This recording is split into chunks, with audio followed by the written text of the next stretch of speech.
Hello and welcome to the Film Ireland podcast. I'm Gemma Creagh and I'm chatting with Laura McGann. She's the director of a really wonderful documentary, The Deepest Breath, that has just dropped on Netflix.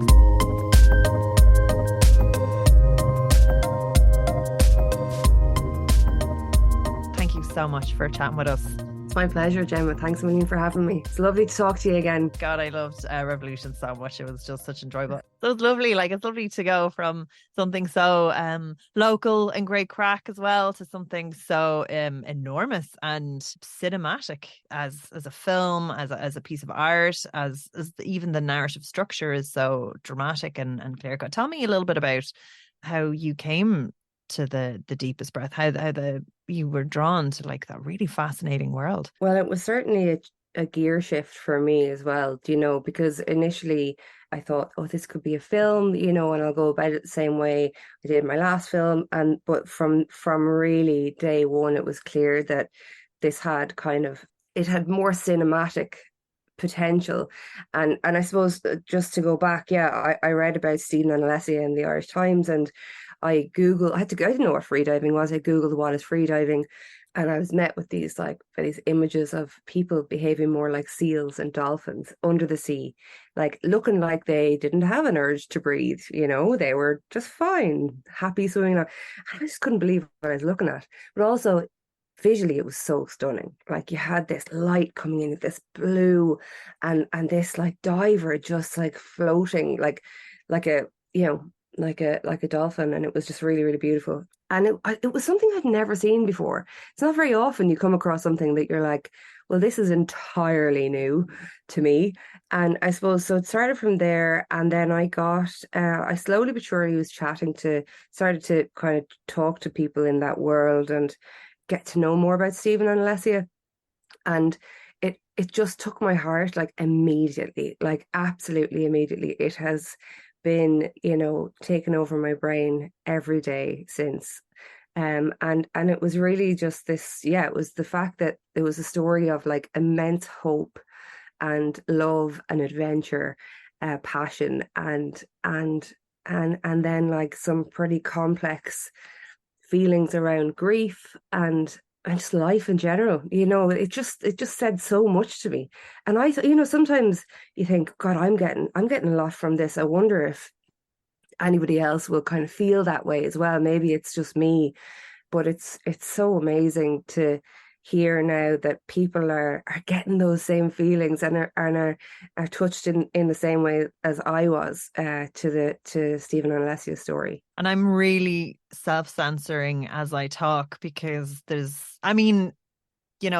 open the film with a discussion about death. It's such a dangerous sport, but I don't want to, I would advise anyone who's planning on watching it, don't Google anything, obviously, and then sit down and watch it, because you do such a beautiful example of that withholding of information, the release of it at specific points, delving into the characters of these world. And I think Alessia is such a wonderful example, because she's such a driven young woman. You go into her childhood, you go into what really spurred her on, those kind of peaks and troughs, and then how Stephen was such a pillar of support for her, and how the pair met and began training together.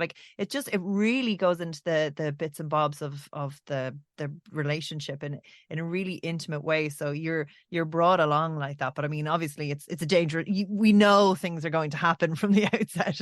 We just don't know what if you don't Google it. Yeah, I suppose I thought it was such a fantastic story that was their lives, that I wanted to try and make a film where the audience was going along on it with them, that you're with Stephen and Alessia. You don't know anything they don't know. You're in the moment with them. And I thought, initially, because the story had happened before I, beginning, middle and end, before I even got to it, you're really depending on was that filmed on the day? And over again, when I went looking for stuff, it was there. Now, sometimes it took a year to actually get it, but We had an amazing team. Aoife Carey is an Irish. She's an editor and a archive producer. She did incredible work with some other people to put the tentacles out all over the world. Like sometimes there'd be a scene and we would just have one photo and would say, is that somebody holding a camera in the background? And would say, who's that? And we hear, that's Stefano. We're like, right, where is Stefano? This is like 15 years ago, this scene. And we're like, right, Stefano, do you still have that footage that you shot in 2006? He's like, I'll have a look up into the wardrobe, finds the hard drive, come back. And he's like, yeah, I've actually got 500 gig of stuff around that time. And like, that's just one example, but like that probably happened about 20 times. Because there's so much coverage. Like, There's so much coverage. And it was just there and it was in people's wardrobes all over the world. And it took you know, an amazing team to like kind of go out and people's first of all, the fact that people filmed these moments in the first place, the fact that Stephen and Alessia's lives have both been documented from the word go so well. Coverage was incredible. Like if somebody wanted to make a documentary about me, there'd be about 3 photos. Like you wouldn't be able to. So it was quite like both Stephen and Alessia documented themselves, but they were also documented by other people, which was the key. Um, and yeah, it was the people just were so generous with their material and with their time, and it was during COVID as well, so everybody was at home, you know, looking for stuff to do. So that probably didn't hurt, you know, the fact that people were like, oh, here, I'll go through this old hard drive.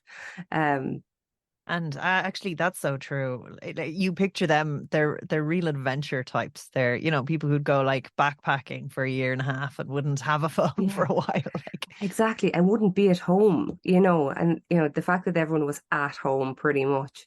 They'd be like, oh yeah, there was one person actually that we never really quite uh tied down, and he was on a different continent to his hard drive, and it just stayed that way for 4 years. So, you know, that never happened.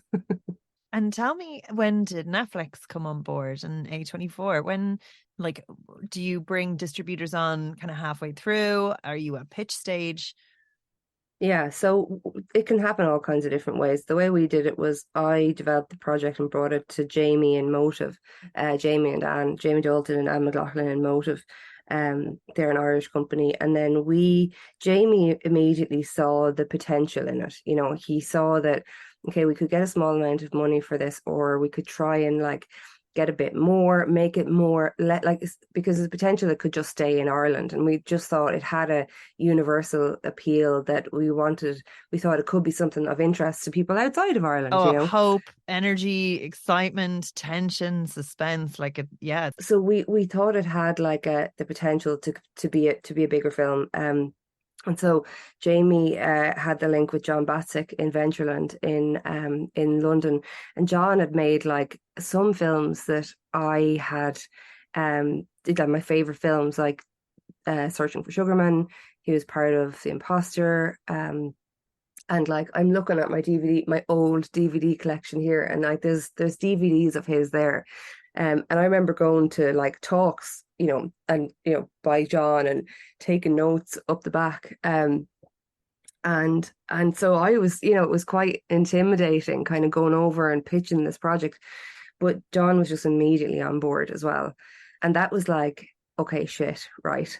You know, Pressure's on. this pressure's on now. Yeah. And me and Jamie, I remember came out of the office and we're just like looking at each other like we just couldn't believe what had just happened. So it went from there really, and we worked with John and Sarah in Ventureland, and we put together a trailer and we shot some bits and pieces, and then we went out to pitch. So we pitched to a number of different companies in the States, and then we went with A24, and they were just amazing.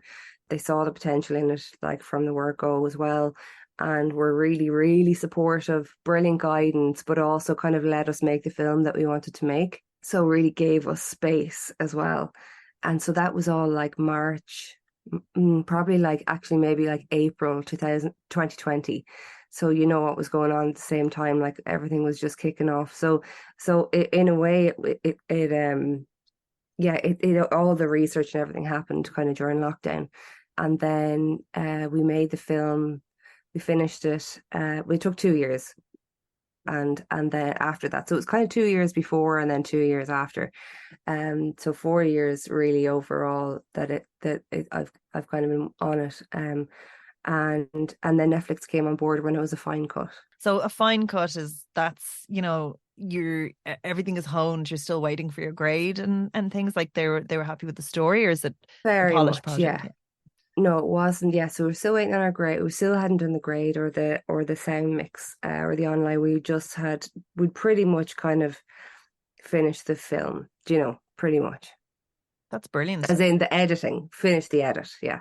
To a post house, or is that still, or do they just buy the rights to it and then process certain things through there? Like, I'm just interested in the procedures. Yeah. It's basically much. It's a very simple process. It's like we've made the film and then they buy it. So it's as simple as that, and they buy it outright. They take it off us. They have it now, and it's theirs.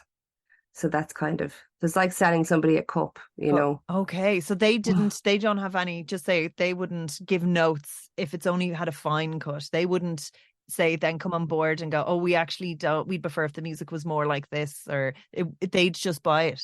There were conversations. So they're such an amazing team of people.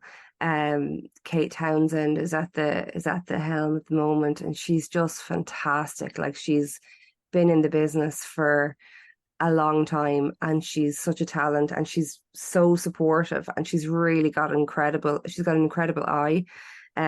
So there were a few small notes that we kind of went back and forth on them, but we worked really like collaboratively. It wasn't like anybody coming in, making demands and we weren't making any demands. It was just like they really liked the film.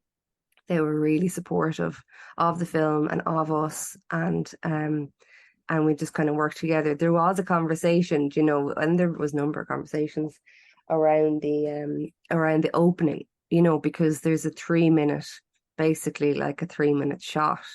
There's one shot. Well, it's two, but and that's quite unusual. Do you know what I mean? For a film to open like that, a lot of films will open with like something like really quick and catchy, and we were like, no, we're going to open it with this like really long shot. But it's very atmospheric as well, though, and it's yeah, like, it goes for so long.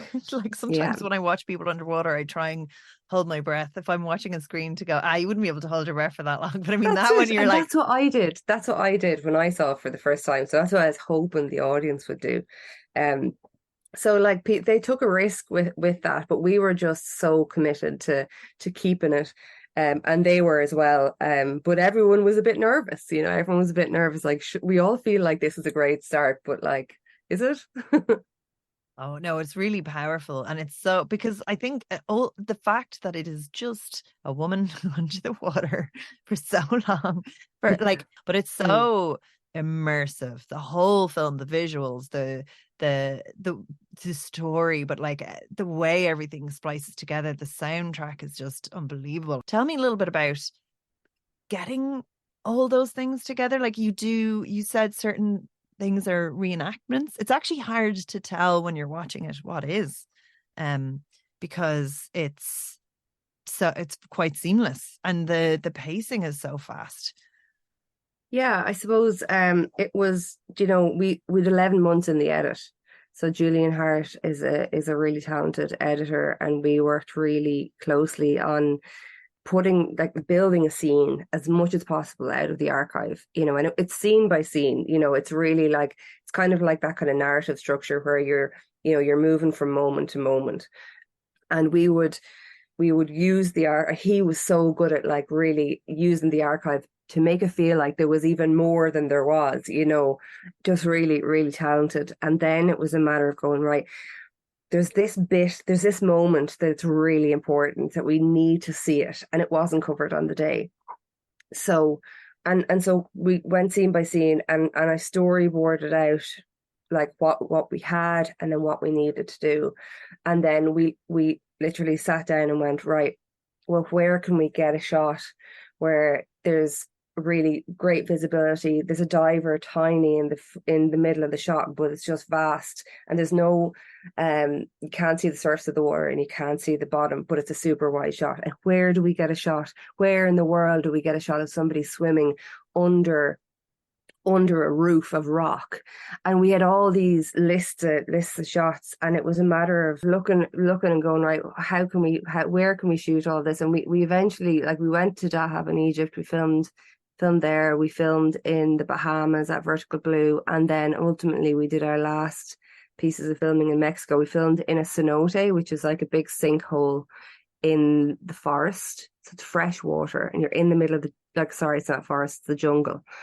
And it's just like they have these all over Mexico, and it's the image in the poster, you know, when you see her swimming up and you've got the light, like midday light streaming in, and the rest of it is just like pitch black because it's like a bottle goes down like this and then it opens out. So you've got this massive cavern, but it's actually, there's only this tiny little hole at the top to actually for the light to come in. So that's what creates that shaft of light going all the way down to the bottom of the cenote, which was about 50 meters deep.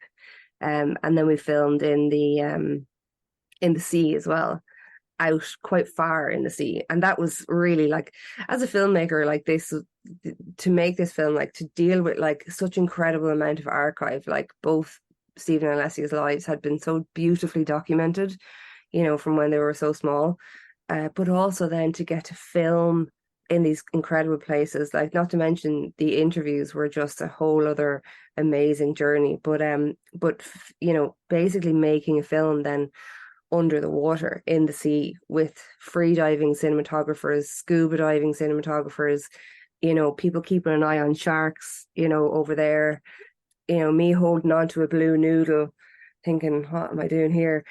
It was amazing. It was really amazing. Sounds so incredible. I'd say scuba diving, free diving cinematographers are hard to come by. Like, it's a niche and niche.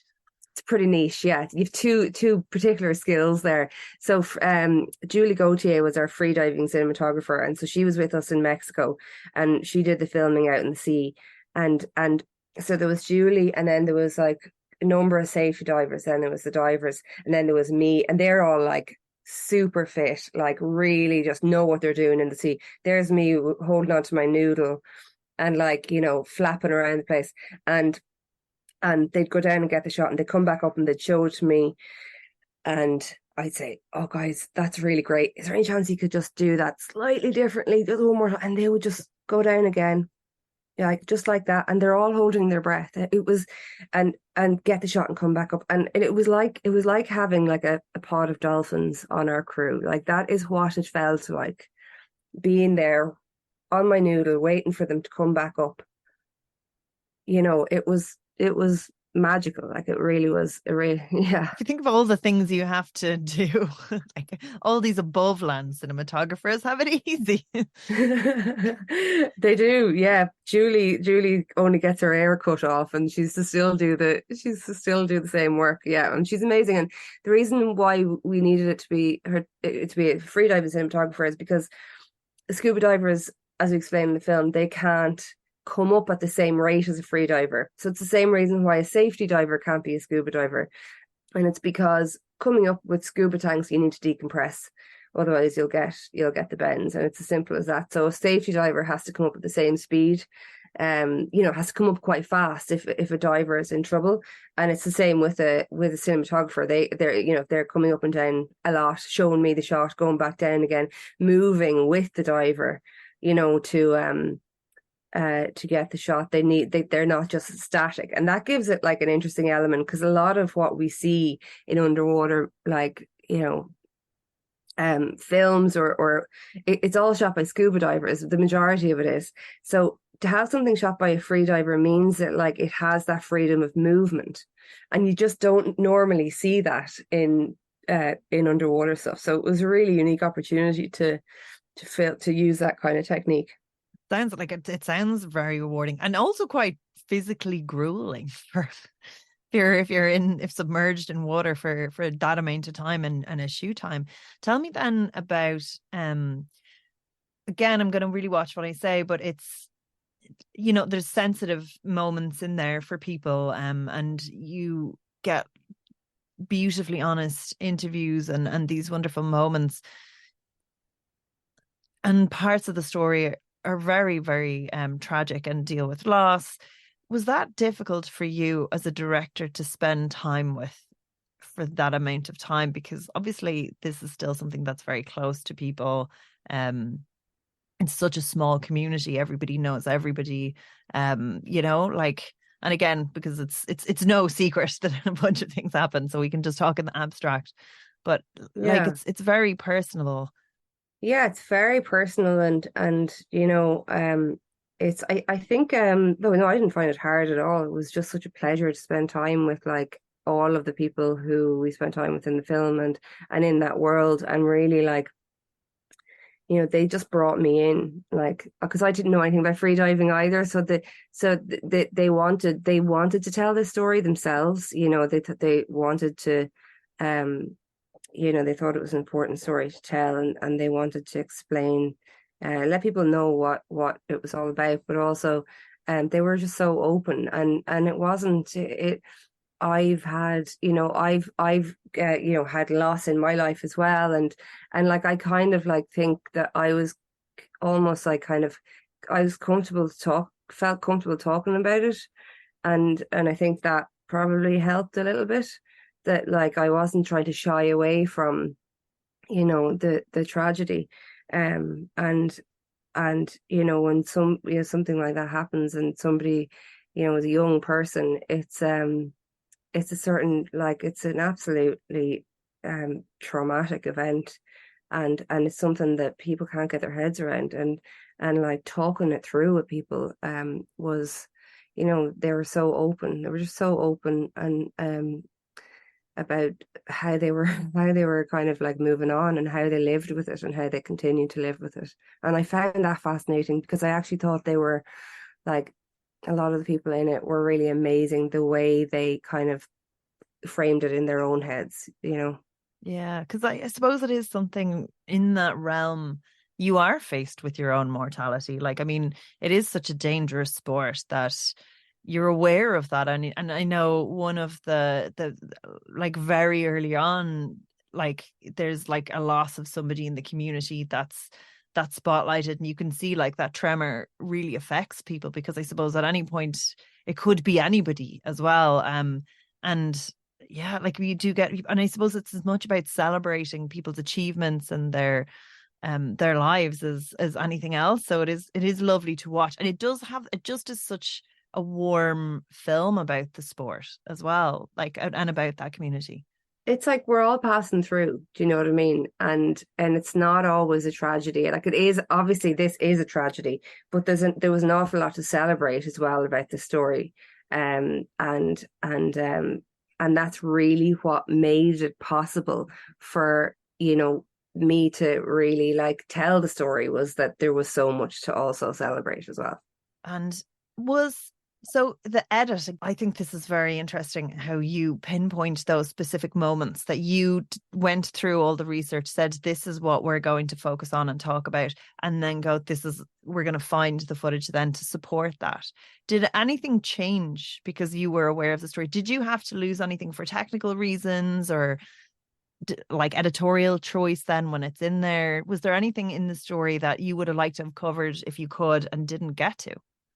No, we were extremely fortunate with this project, with that, like, we knew the story very early on, and we were very fortunate in that we got to tell the story that we wanted to tell, that was there, that was the kind of what we felt was the best version of it. So in that way, no, we really we really got to make the film we wanted to make. Did anything sort of change for you at any point from that? Did you always know it was going to be this, or like hoped that it was going to be this, or did your understanding of the process changed as you got to know more? Absolutely. Like, we had an extended research period because of COVID, and we couldn't film. Like, out of our 16 participants, they're from 10 different countries. So, there was a delay with kind of getting kicking off doing our interviews. And so we did, and I was just up here in my attic, talking to people. And that really, and reading and, watching other things, and that really paid off massively, massively. It just gave me a deeper understanding of the story, and it gave me a chance to kind of like be with the story for longer and try and think about it in different ways. And we wrote a kind of story document, and we structured it different ways, and we looked at different ways to kind of tell the story. And we always came back to the original way that we wanted to tell it, but we really kind of examined it. And that for sure is on the screen, And tell me, what's the response been like? Initially, like, we showed the people in the film the film, and they were really positive, and they said that like it was fair, and that they were happy for us to continue on with it as it was. And so that was massively important to me. That was the most important thing to me. And now putting it out, on Netflix, and the fact that it's getting from audiences, it's just getting like such a beautiful response, and people's messages have been just so lovely, and people have really kind of just connected with what I connected with about the story. So for that, I'm just absolutely honored, and like just delighted that it's that people are kind of like seeing what I saw in it. Like it is so beautiful, and it's such a kind of an intense emotional journey as you're passing through. So I would heartily recommend. Thank you so much for chatting with us. Thanks, Gemma. Lovely chatting to you.